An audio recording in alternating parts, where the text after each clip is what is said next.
મોટા મોટા આપણે તો હું તમે તો સંસાર લઈને બેઠા છીએ, પૈસા વાળામાં ગરીબમાં, અરે મોટા મોટા જે ત્યાગી છે, વૈરાગી છે, ત્યાં પણ ભેદની વૃદ્ધિ તો રહેવાની છે, એમાં કઈ ખરાબ વસ્તુ નથી. દ્રષ્ટિમાં ભેદ ન હોય ને તો આ દુનિયામાં એક જ દેવતા છે. કોણ છે ખબર છે? ક્યાં દેવને દ્રષ્ટિમાં ભેદ નથી?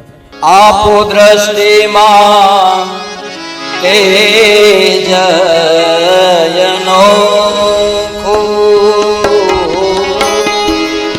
આપો દ્રષ્ટિમાં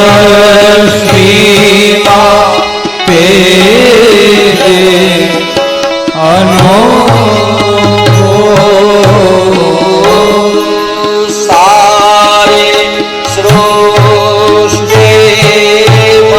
શિવરૂપ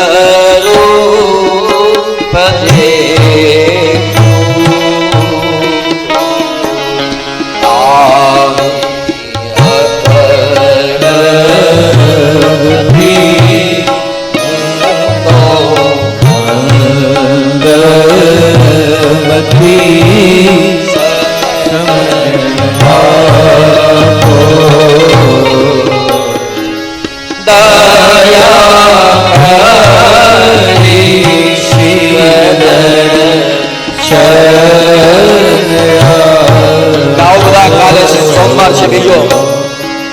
શંભો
સંચુલા નામની શિવપુરાણની અંદર આવેલી કથાની એ સ્ત્રી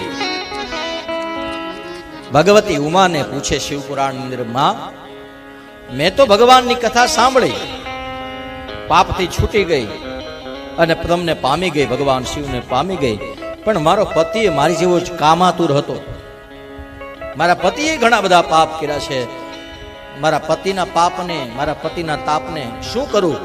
એ પાપ અને તાપથી મારા પતિના આત્માનું કલ્યાણ થાય. અને ત્યારે પેલી સંચુલાને ભગવતી ઉમા કહે કે એને પણ જો શિવપુરાણ અને શિવ નામ શબ્દ જો એની આંખમાં, એના કાનમાં જતો રહે તો એનું કલ્યાણ થઈ જાય. દુનિયાના બધા દેવતાઓ ખાલી જીવતા સ્વીકારે, આ દુનિયામાં એક જ દેવતા છે જેમ મર્યા પછી સ્વીકારે, એ દેવનું નામ મહાદેવ છે. બીજા બધા દેવતાઓમાં તો જાઓ તો ભેદ, હવેલી જાઓ તો વૈષ્ણવનું તિલક કરવું પડે, સ્વામિનારાયણ મંદિરે જાઓ તો હરિ ભગવાનનું તિલક કરવું પડે. હા, ગમે એ મંદિરે જાય તો કાંઈક ને કાંઈક તિલક, કાંઈક ને કાંઈક માળાઓ કરીએ, કાંઈક ધારણ કરવું પડે. ભગવાન શિવ કહે કે આમનો બેન કપડાં પહેર્યા વિના તમતા રહે. હા, મારે કાંઈ ન જોઈએ, મારે તો બસ આત્માનું કામ છે.